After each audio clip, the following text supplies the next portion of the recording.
أعوذ بالله من الشيطان الرجيم. بسم الله الرحمن الرحيم.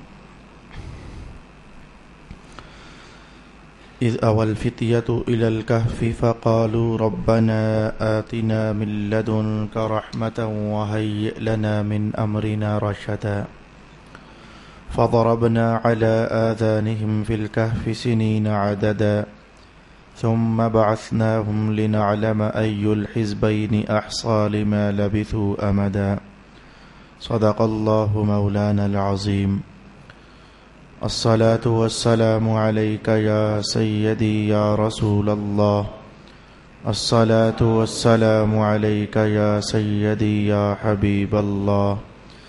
الصلاة والسلام عليك يا سيدي يا شفيع المذنبين وعلى آلك وأصحابك يا سيدي يا رحمة للعالمين.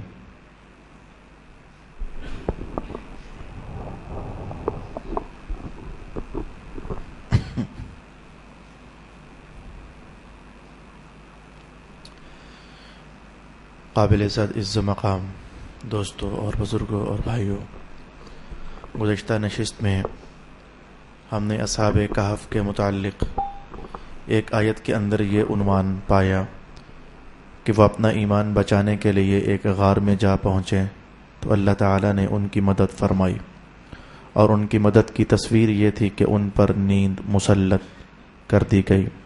وہ تقریباً 300 سال تک مسلسل سوتے رہے. اس نیند کو اللہ نے ان کی مدد بنا دیا.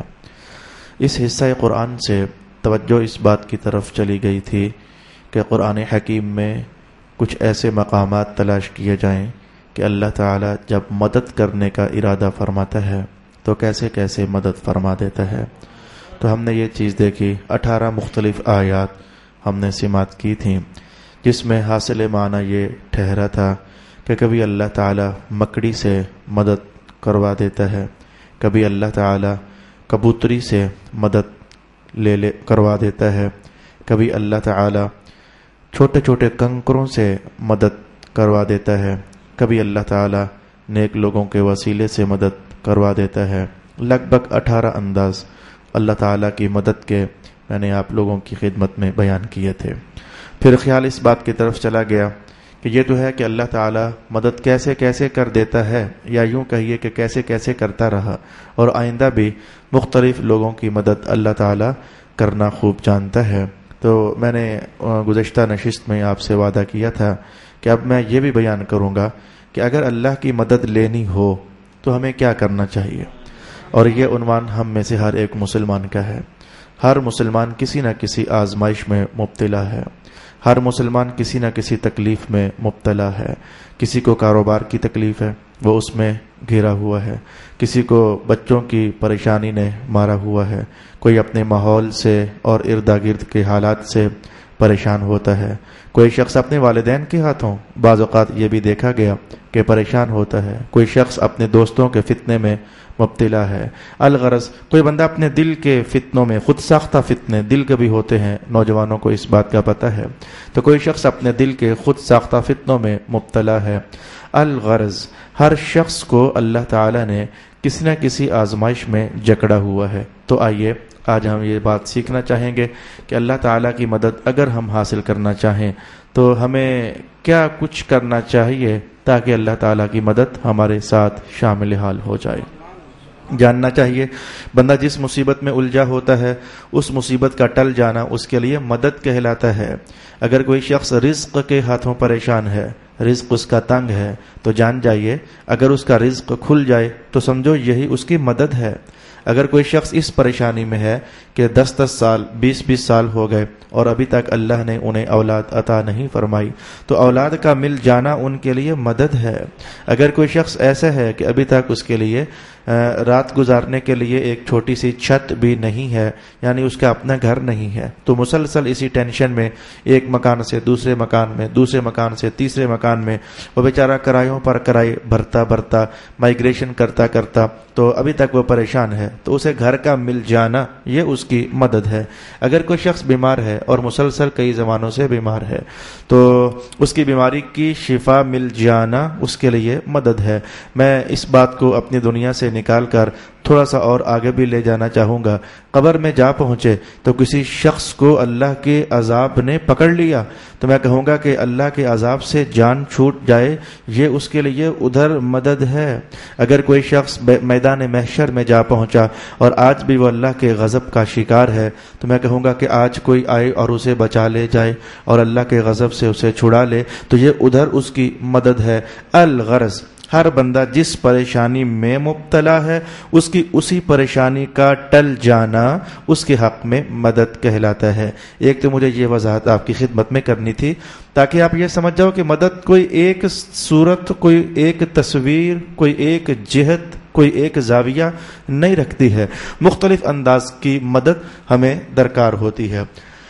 اور دوسری بات میں یہ بھی عرض کرنا چاہوں گا کہ کسی زمانے میں یہ حدیث پاک میں نے آپ کو بیان کی تھی، آج پھر میں اسے بطور سہارے کے پڑھنے لگا ہوں، کیونکہ اب جو میں آئندہ باتیں کرنے والا ہوں ان میں سے ہر بات یقینی ہے، ہر بات سچی ہے، رسول اللہ کا دیا ہوا وعدہ ہے، اللہ کا دیا ہوا وعدہ ہے، لیکن پھر بھی ہم جب اپنے ماحول میں اس وعدے کو پورا ہوتے نہیں پائیں گے تو دل میں کوئی نہ کوئی فتنہ خیال پیدا ہو سکتا ہے۔ تو میں چاہتا ہوں کہ اس خیال کے پیدا ہونے سے پہلے ہی میں رسول پاک علیہ السلام کے اس قول مبارک سے مدد حاصل کروں۔ کون سا قول مبارک؟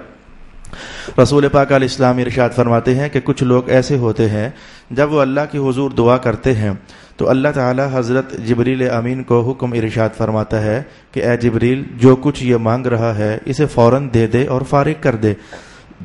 جب تو فوراً دے دے گا تو دوبارہ یہ کچھ تو نہیں مانگے گا، تو اسے فارغ کر دے، میں اس کی آواز نہیں سننا چاہتا، مجھے ناپسند ہے اس کی آواز، اسے فوراً دے کر فارغ کر دیا جاتا ہے۔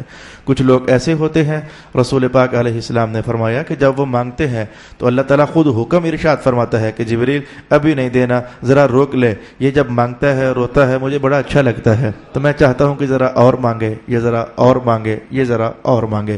یہی وجہ ہے کہ بعض اوقات بندہ ایک گناہگار سا ہوتا ہے لیکن ادھر وہ تقاضا کرتا ہے، ساتھ ہی اللہ تعالیٰ پورا فرما دیتا ہے۔ بعض اوقات ایسا بھی ہوتا ہے بندہ نیک دل ہے، مومن ہے، متقی ہے، پارسا ہے، لیکن وہ مانگ کر تھکا ہوتا ہے، لیکن اللہ تعالیٰ کو اس کا رونا شاید اچھا لگ رہا ہوتا ہے تو اللہ تعالیٰ روکتا ہے اور پھر روکتا ہے اور پھر روکتا ہے۔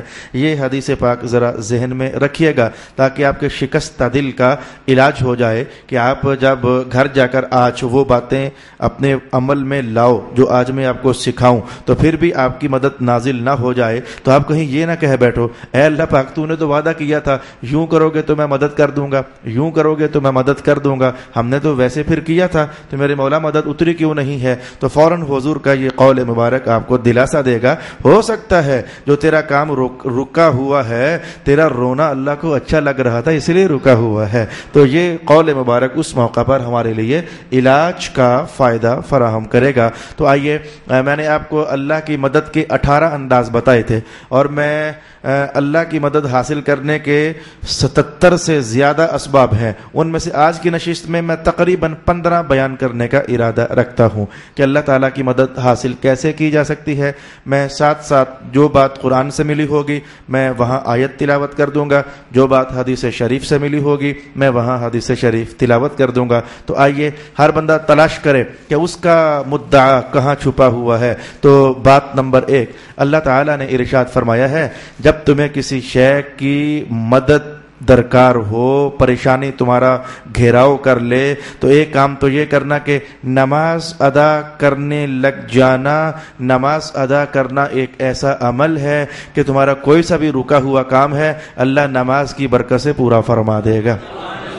نمبر 2 پر اسی آیت میں چونکہ ایک دوسری شے بھی ارشاد فرمائی گئی ہے، میں وہ بھی آپ کے سامنے تلاوت کر دیتا ہوں۔ اللہ تعالیٰ نے ارشاد فرمایا کہ جب تمہیں آزمائش ہو، پریشانی ہو تو پھر تم صبر کرنا۔ یہ صبر کرنا بھی ایک ایسا معاملہ ہے کہ صبر کرنے کے نتیجے میں بھی اللہ مدد فرما دیتا ہے۔ کیسے مدد فرما دے گا، اس کی تصویر کیا ہوگی یہ ہم نہیں جانتے، یہ مدد کرنے والا رب جانتا ہے کہ فلاں بندے کی مدد کرنی ہے تو کیسے مدد کر دی دی جائے. سنا نہیں تھا کہ رسول پاک علیہ السلام کے سر پر وہ غار سور کے دھانے پر وہ دشمن آ کر کھڑے ہو گئے تھے ڈھونڈتے ڈھونڈتے رسول اللہ کو, لیکن رب کائنات نے مکڑی کو حکم فرمایا تھا جالا بن دے. وہ جالے کے تار کی حیثیت ہی کیا ہوتی ہے, لیکن وہ دشمنوں نے کہا اگر کوئی غار میں گیا ہوتا تو یہ جالا ٹوٹ نہ جاتا. یہ جالا ٹوٹا ہوا نہیں ہے, جو نشانی ہے کہ غار کے اندر کوئی گیا ہی نہیں ہے. تو دیکھا وہ پتلا سا تار ہوتا ہے جالے کا, تو اللہ قادر ہے میرے بھائی, وہ پتلے سے تار سے اپنے نبی کے لیے مدد بھجوا رہا ہے.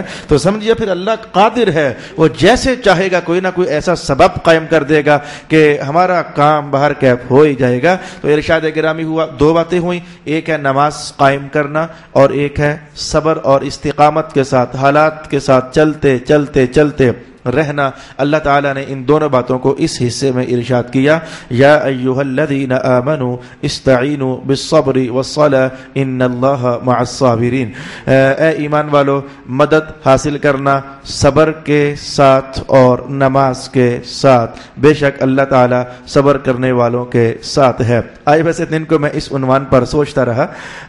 21ویں سپارے میں لگ بھگ قرآن حکیم میں یہ حقیقت ارشاد کی گئی کہ یہ صبر کرنے کی بات کہنا بڑا آسان ہوتا ہے, ولیکن ان ذلک من عزم الامور, یہ صبر کرنا یہ بہت جگرے کا کام ہوتا ہے اور یہ بہت بڑا کام ہوتا ہے. اب اسی آیت میں دیکھ لیجئے, دو باتیں ہوئیں, ایک ہے نماز کے ذریعے مدد ملتی ہے اور ایک ہے صبر کے ذریعے مدد ملتی ہے. لیکن رب کائنات نے صبر کو پہلے رکھا ہے. استعینوا بالصبر والصلاۃ, نماز بھی مدد دلواتی ہے لیکن صبر لگتا ہے کوئی زیادہ ہی تیز چیز ہے جس کو اللہ نے پہلے رکھا, اور جب آیت ختم ہوئی تو پھر صبر ہی کا حوالہ دے کر یوں کہا ان اللہ مع الصابرین, صبر کرو گے تو پھر اللہ تمہارے ساتھ ہوگا. یہ صبر کا حوالہ ایک آیت میں دو بار ہوا. یہ معاملہ ذرا بڑا ہی مشکل ترین معاملہ ہوتا ہے, ہر بندے کے بس کا روک نہیں ہوتا کہ مشکلات میں صبر کرنا. جلد بازی میں ہم لوگ مبتلا ہو جاتے ہیں. اور چلیں خیر, میں آیت کہیں ایسا نہ ہو کہ میرے وہ 15 حوالہ جات کہیں پورے نہ ہو سکیں, تو ہمیں آگے بڑھ جانا چاہیے. صلہ رحمی کرنا, رسول پاک علیہ الصلوۃ والسلام فرماتے ہیں کہ صلہ رحمی کرنا یہ اللہ کی مدد کا دروازہ تمہارے لیے کھول دے گا. میں حدیث کے الفاظ, اچھا صلہ رحمی ہوتی کیا ہے ذرا سن تو لیجیے.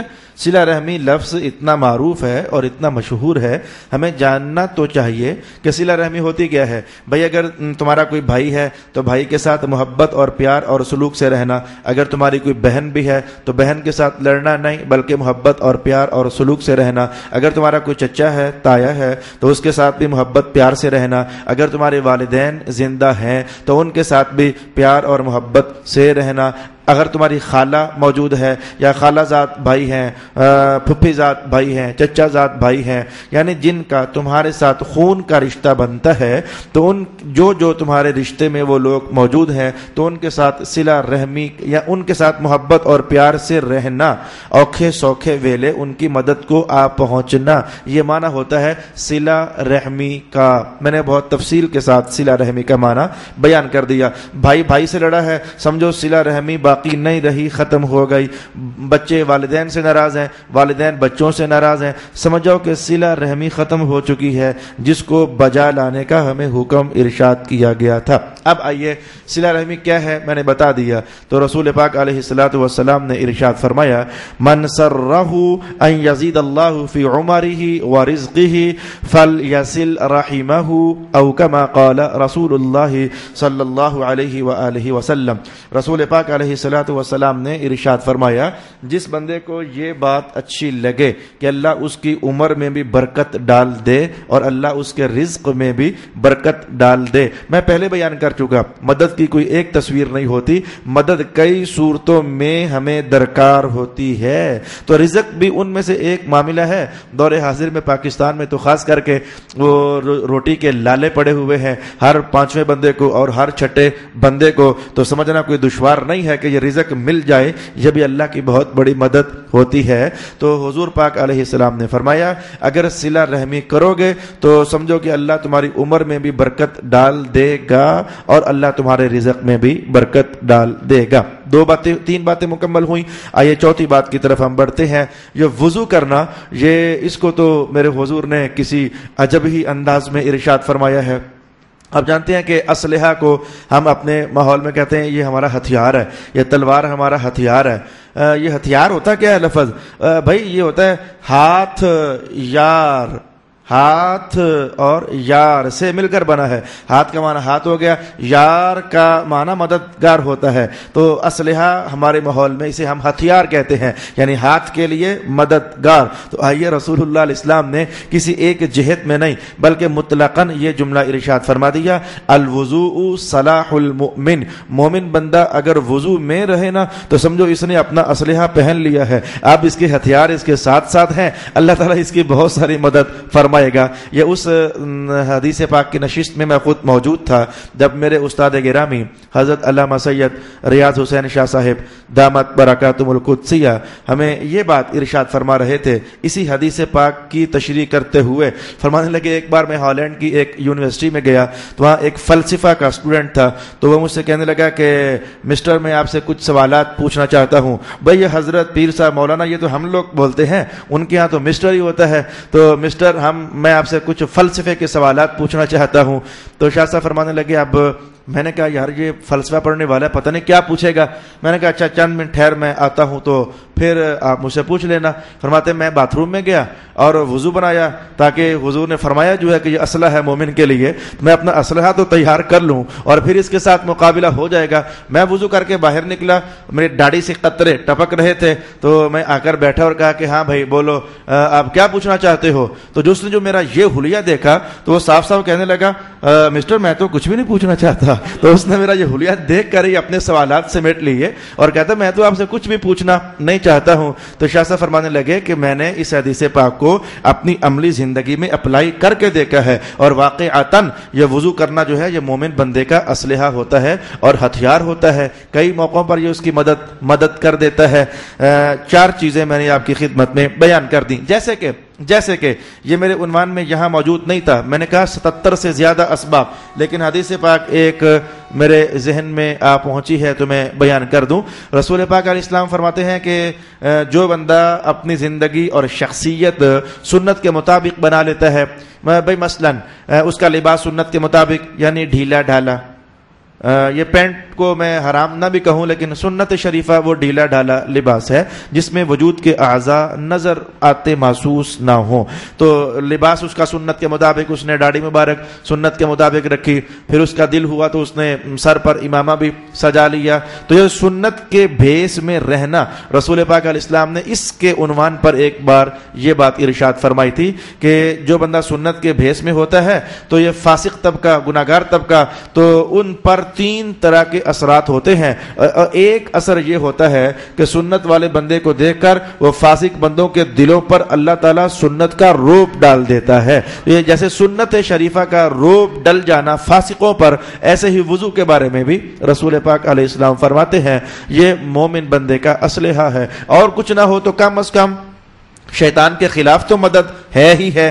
اچھا میرے بھائی 4 باتیں پوری ہونے کے بعد میں 5ویں بات کی طرف بڑھنے لگا ہوں. ویسے جو میں نے کہا 15 یا پھر میں نے کہا 77 اسباب ہیں اللہ کی مدد حاصل کرنے کے، یا پھر میں نے کہا کہ 77 اسباب سے بھی زیادہ بنتے ہیں. اگر آپ ان سب کو اکٹھا کر کے کسی ایک نقطے پر روکنا چاہو نا تو میں ایک ہی جملہ کہوں گا کہ ابھی تک میں نے وضو کہا، میں نے ابھی تک نماز کہا، میں نے ابھی تک صبر کرنا کہا، میں نے ابھی تک صلہ رحمی کرنا کہا، ابھی تک جو 4-5 میں نے بیان کیے. تو ان سب کو اگر آپ ایک نقطے پر روکنا چاہیں تو پتہ ہے کہ میں کیا جملہ بولوں گا؟ اللہ کی مدد حاصل کرنے کا سب سے قوی ترین طریقہ یہ ہے کہ رسول اللہ کی اداؤں کی لپیٹ میں آ جاؤ، اللہ ویسے ہی مدد فرما دیتا ہے.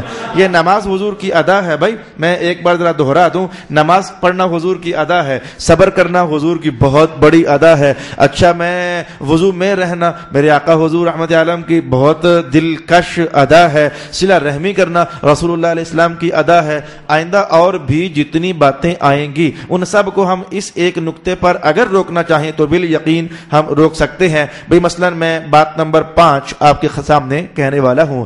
رب کائنات نے اس بار تو مدد کا کوئی بہت بڑا سارا اعلان کیا جو چیز میں اب آپ کے سامنے پڑھنے لگا ہوں. فرمایا کہ تقوی اختیار کرنا، حرام کام سے بچنا اور حلال کو اختیار کرنا.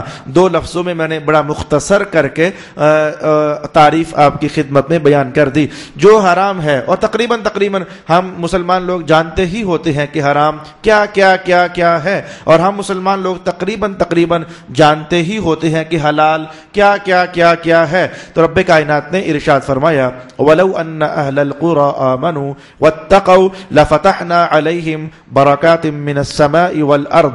یہ بستیوں والے لوگ, یہ دیہاتوں والے لوگ, مطلب کہ جہاں بھی آبادیاں ہیں, یہ لوگ اگر کہیں دو کام کریں, ایک تو اپنا ایمان سلامت رکھیں اور دوسرا تقوی کی لپیٹ میں آ جائیں, تو پتہ مدد کیسے برسے گی. میں لَفَتَحْنَا عَلَيْهِمْ بَرَكَاتٍ مِّنَ السَّمَاءِ وَالْأَرْضِ, مدد یوں برسے گی کہ آسمان کی برکتوں کے دروازے بھی ان کے لیے کھول دوں گا اور زمین کی برکتوں کے دروازے بھی ان کے لیے کھول دوں گا. یعنی زمین و آسمان سے بندے کو مدد میسر آ جائے. اللہ رب العالمین نے یہ وعدہ فرمایا تقوی اختیار کرنے کی صورت میں. کہنا آسان, لیکن زندگی کو اس دھاگے میں پرو کر رکھنا, اپنے آپ کو دھو کر رکھنا, اپنے آپ کو نچوڑ کر رکھنا, یقین جانے معاملہ واقعی اس دور میں تو خاص کر کے بڑا مشکل ہے.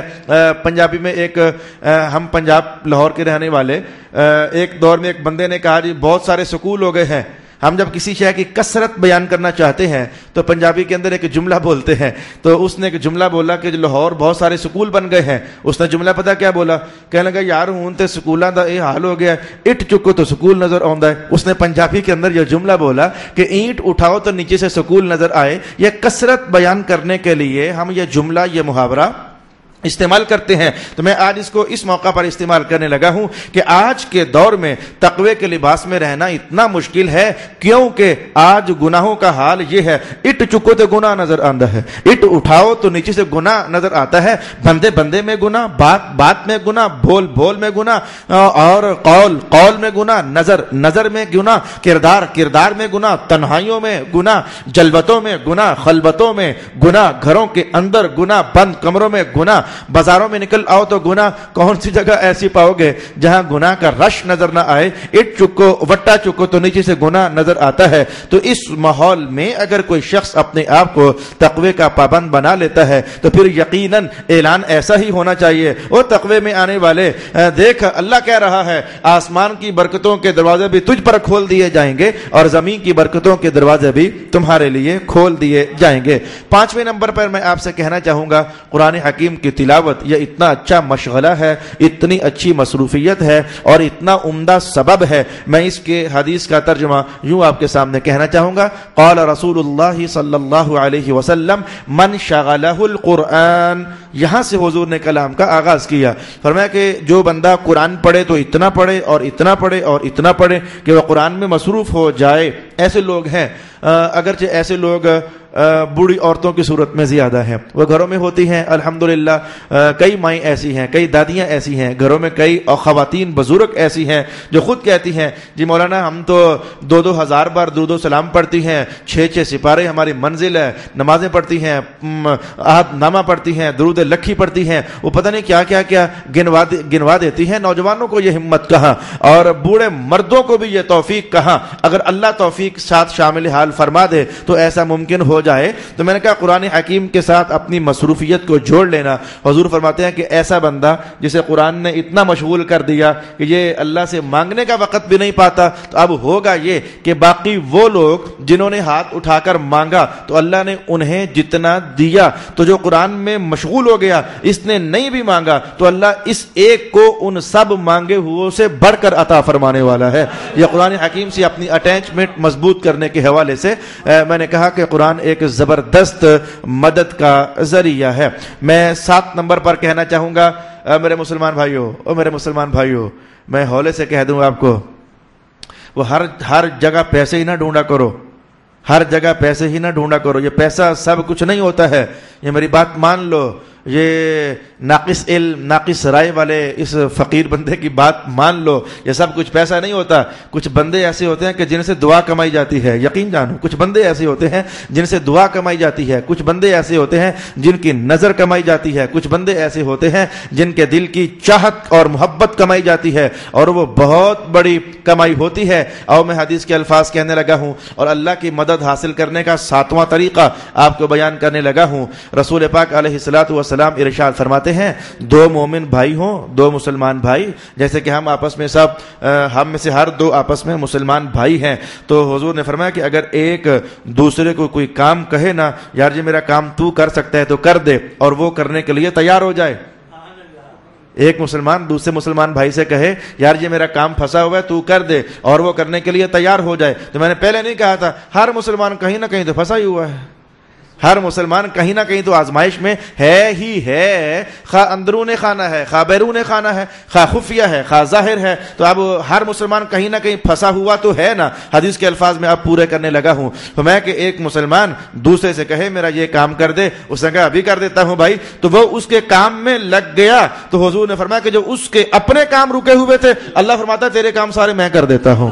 من کان فی حاجت اخیہ کان اللہ فی حاجتہ، جب ایک بھائی دوسرے بھائی کی حاجت روائی میں لگ جاتا ہے تو اللہ تعالیٰ اس لگنے والے کی جو اپنی حاجتیں ہوتی ہیں ان کو اپنے ذمہ کرم پر لے لیتا ہے، تو اس کے کام میں لگا ہوا میں تیرا کام خود ہی کر دوں گا۔ من کان فی حاجت اخیہ کان اللہ فی حاجتہ، او کما قال النبی صلی اللہ علیہ وآلہ وسلم۔ پھر کچھ دعائیں ہیں، کچھ کیا بہت ساری ہیں، ہمارا علم نہیں ہے، ہمارا مطالعہ نہیں ہے، ہماری اسٹڈی نہیں ہے، ہمارا پڑھنا نہیں ہے، وغیرہ پوری بک حدیث پاک کی موجود ہے جس میں رسول پاک علیہ السلام نے سمجھایا ہے اٹھو تو یہ پڑھو، بیٹھو تو یہ پڑھو، جاگو تو یہ پڑھو، سوو تو یہ پڑھو، کھاو تو یہ پڑھو، پیو تو یہ پڑھو، چلو تو یہ پڑھو، بازار جاؤ تو یہ پڑھو، اذان سنو تو یہ پڑھو، ماں سے ملو تو یہ پڑھو، بلندی پر چڑھو تو یہ پڑھو، یعنی ہر موقع پر رسول پاک علیہ السلام نے کچھ کلمات ارشاد فرمائے ہوئے ہیں۔ اب یہ پوری بڑی ساری کتاب ہے اور بڑا سارا عنوان ہے، میں تو بطور مثال کہنے والا ہوں کہ یہ مختلف دعائیں ہیں جو ہمیں اللہ تعالیٰ سے مدد لے کر دیتی ہیں۔ بھئی مثال کے طور پر رسول پاک علیہ السلام کا یہ جملہ مبارک سورۃ الفاتحہ جو شخص پڑھتا ہے الحمدللہ رب العالمین، یہ پوری سورت جو شخص پڑھتا ہے تو موت کے سوا اللہ تعالیٰ ہر مرض کی شفا عطا فرما دیتا ہے۔ اب یہ بیماریوں کے خلاف، یہ مرضوں کے خلاف، اچھا پھر یا میں یوں کہوں کہ رسول اللہ علیہ السلام کا یہ فرمان عالی شان، بسم اللہ الذی لا یضر مع اسمہ شیء فی الارض ولا فی السماء وهو السمیع العلیم۔ کئی مسلمانوں کو یہ دعا تقریباً یاد ہوتی ہے، تو اس کے اندر بھی کچھ ایسی ہی جزا حضور نے فرمائی ہے کہ موت کے سوا سب کچھ کے لیے اللہ تعالیٰ اس میں فائدے عطا فرما دیتا ہے۔ میں آپ کو اپنا لطیفہ سنا دیتا ہوں۔ بعض اوقات کئی یہ لوگ، میں حالانکہ بچتا ہوں اس عنوان سے بچتا ہوں، وگرنہ رش پڑتا ہے اور رش پڑے تو میرے لیے پریشانی پیدا ہو جاتی ہے، میں اپنا پڑھنے اور پڑھانے کا نظام برقرار نہیں رکھ سکتا۔ یہ تعویذ جی مولانا تعویذ، تو تعویذ لینے کے لوگ آ جاتے ہیں۔ یقین جانو کئی بار ایسا ہوا، کسی کے سر میں درد، کسی کا پیٹ خراب، کسی کا دکان خراب، کسی کا کاروبار خراب، اچھا انہیں کیا پتا کہ میں اندر اب کیا لکھ رہا ہوں، یہ مجھے پتا ہوتا ہے، میرے اللہ کو پتا ہوتا ہے، اور میں کوئی حدیث شریف سامنے کر کے بعض اوقات صرف اتنا، آپ کو حیرت ہوگی، بعض اوقات صرف اتنا بسم اللہ الرحمن الرحیم، اے اللہ تیرا نام اس سے بڑا میں کیا لکھوں، اس سے بڑا میں کیا لکھوں، بسم اللہ الرحمن الرحیم لکھ کر میں نے کئی بار لوگوں کو دیا، تو اللہ کام کر بھی دیتا ہے، نہیں بھی کرتا، یہ تو اس کی شان ہے نا بھائی۔ اب یہ تو نہیں ہو سکتا کہ وہ ہمارے تعویذوں کا پابند ہے، تو کئی بار میں نے لوگوں کے کام ہوتے دیکھ لیے۔ اب وہ کوئی میرے قلم کی جان نہیں ہوتی ہے اور نہ وہ میرے تعویذ کی جان ہوتی ہے، وہ اصل معاملہ یہ ہوتا ہے کہ حضور نے وہ 250 سے تو زیادہ باتیں ارشاد فرمائی ہیں، یوں کر لو تمہارا کام ہو جائے گا، یوں کر لو تمہارا کام ہو جائے گا، یوں کر لو تمہارا کام ہو جائے گا، تو میں بعض اوقات بسم اللہ الرحمن الرحیم لکھ کر کے تو دے دیتا ہوں، تو اللہ تعالیٰ جب کام کرنے کا ارادہ فرما لے تو اسی پر ہی اس کا کام چلا دیتا ہے۔ یہ اپنا یقین، اپنا اعتماد اور اللہ رب العالمین کے ساتھ ہر بندے کا تعلق اپنا ہوتا ہے۔ میں نے کہا مختلف دعائیں ہیں جو اللہ تعالیٰ سے مدد دلا دیتی ہیں، یہ میں نے 8واں ذریعہ آپ کی خدمت میں بیان کر دیا ہے۔ اس کے بعد رسول اکرم صلی اللہ علیہ وآلہ وسلم نے ارشاد فرمایا، بلکہ قرآن حکیم کے الفاظ میں آپ کے سامنے پڑھنا چاہوں گا۔ اللہ تعالیٰ کی مدد ملنے کا 8واں طریقہ آپ کی خدمت میں بولنے لگا ہوں، اس پر ہر مسلمان کچھ نہ کچھ تو کر ہی سکتا ہے۔ اس سلسلے میں ہر مسلمان کچھ نہ کچھ کر سکتا ہے اور اسے کچھ نہ کچھ یقیناً کرنا چاہیے۔ اللہ کی مدد ملنے کی اس نے وعدہ کیا، ارشاد گرامی ہوا، ان تنصروا اللہ ینصرکم، اگر تم اللہ کی مدد کرو گے تو وہ بھی تمہاری مدد کرے گا۔ عجیب الشان جملہ نہ ہو گیا؟ اگر تم اللہ کی مدد کرو گے تو اللہ بھی تمہاری مدد کرے گا. حالانکہ ہم فوراً سمجھ گئے کہ اللہ کی مدد ہم سے تو نہیں ہو سکتی, اللہ مددوں کا محتاج ہی نہیں ہے. تو اس کا معنی کیا ہوا؟ اگر تم اللہ کی مدد کرو گے تو اللہ تعالیٰ تمہاری مدد فرمائے گا. قال الرازی وقال القرطبی وقال السیوطی وقال الترمذی وقال فرسنعانی, بے شمار محدثین اور مفسرین, جس کا نام چاہو مجھ سے سن لو. ان صاحب نے فرمایا کہ اللہ کی مدد کرنے کا معنی ہے ان تنصروا دین اللہ, اگر تم اللہ کے دین کی مدد کرو گے تو اللہ تمہاری مدد فرمائے گا. اللہ کے دین کی مدد کرنا, آؤ میں اس کی 2 3 4 5 6 7 تصویریں آپ کو بیان کر دوں. اگر تم خطیب ہو تو یار اس دور میں تو دین کی خدمت بڑی محدود قسم کی رہ گئی, بڑی مختصر قسم کی رہ گئی. کئی بار میں کلاس روم میں بیٹھ کر کے تو کہتا ہوں, اپنے آپ کو کہتا ہوں, اپنے طلباء کے سامنے کہتا ہوں کہ آج لوگ ہمیں علامہ کہتے ہیں تو خطیب اعظم گجر خان کہتے ہیں. اگر مجھ جیسا بندہ آج سے 2 250 300 سال پہلے ہوتا تو میں مسجد کا خادم رکھے جانے کے لائق بھی نہیں تھا اور اس قابل بھی نہیں تھا, کوئی مجھے مسجد میں مؤذن ہی بھرتی کر لیتا. میں نے کہا کہ کوئی دور وہ تھا, کیونکہ آج کل بچوں کو اصول حدیث پڑھا رہا ہوں, کوئی دور وہ تھا کہ رسول پاک علیہ السلام کی ایک ایک حدیث کی اتنی جانچ پرکھ کی جاتی. میں اس نے بچوں کو پڑھا رہا تھا کہ حافظ الحدیث کون ہوتا ہے, اچھا حجت الحدیث کون ہوتا ہے, اور امیر المؤمنین فی الحدیث, سلطان فی الحدیث کون ہوتا ہے. 1,00,000 حدیث یاد ہو بندے کو سندن و متنن, اسے حافظ الحدیث کہہ دیا جاتا ہے. اگر کسی کو 3,00,000 حدیثیں یاد ہو رہے ہیں تو اسے حجت الحجت کہہ دیا جاتا ہے. اگر کسی کو 7,00,000 حدیثیں یاد ہو جائیں سند کے اعتبار سے اور متن کے اعتبار سے تو اسے حاکم کہہ دیا جاتا ہے. تو یہ حافظ فی الحدیث ہونا, وہ حافظ قرآن کا ہونا, یہ تو میں کہوں گا بڑی مختصر چیز ہے. قرآن حکیم میں ہے کیا؟ 6,666 کے لگ بھگ آیات, اور وہ صرف آیتیں ہی ہیں, سند نہیں ہے, ہر آیت کی سند نہیں ہے. اور سند کا معنی یہ ہوتا ہے, آج آپ کو جب ہلکا سا اشارہ دوں, سند کا معنی یہ ہوتا ہے, میں نے حدیث پڑھی علامہ سید ریاض حسین شاہ صاحب سے, علامہ سید ریاض حسین شاہ صاحب نے حدیث پڑھی عبدالغفور ہزاروی صاحب سے, انہوں نے حدیث پڑھی اپنے استاد سے, انہوں نے حدیث پڑھی اپنے استاد سے, انہوں نے حدیث پڑھی اپنے استاد سے. تو یہ جو سلسلہ استادی ہوتا ہے, یہ سارے نام یاد رکھنا, اسے کہتے ہیں ایک سند.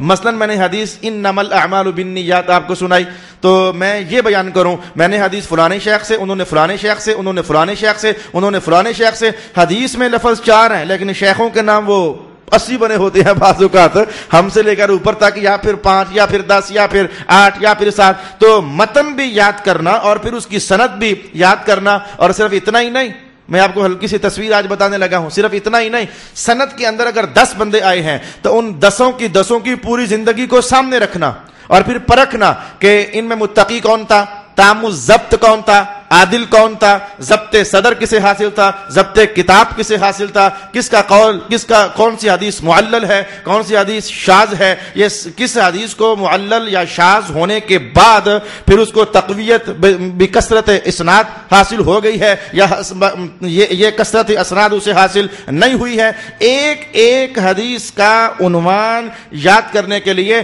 ڈھیروں باتیں یاد کی جاتی تو ایک حدیث محفوظ ہوا کرتی تھی. تو پھر سمجھیے جس نے 1,00,000 حدیث یاد کی, پھر جس نے 3,00,000 حدیث یاد کی, پھر جس نے 7,00,000 حدیث یاد کی, پھر ان میں سے صحیحوں کو الگ کر لیا, صحیح لغیرہ کو الگ کر لیا, حسن لذاتہ کو الگ کر لیا, حسن لغیرہ کو الگ کر لیا, ضعفاء کو الگ کر لیا, معللات کو الگ کر لیا, شذوذات کو الگ کر لیا, غرائب کو اس نے الگ کر لیا, متفردات کو اس نے الگ کر لیا, اور متفق علیہ حدیثوں کو اس نے الگ کر لیا, موضوعات کو اس نے الگ کر لیا. تو اتنی سر کھپائی کے بعد جا کر ایک بندہ شیخ الحدیث تیار ہوا کرتا تھا. اتنی سر کھپائی کے بعد جا کر آج ہمیں تو موج لگ گئی, موضوعات واضح ہیں, ضعیف حدیثیں واضح ہیں, صحیح واضح ہیں, حسن واضح ہیں, سارا کچھ مزہ. تو آج دین کی خدمت صرف کتنے کو رہ گئی ہے؟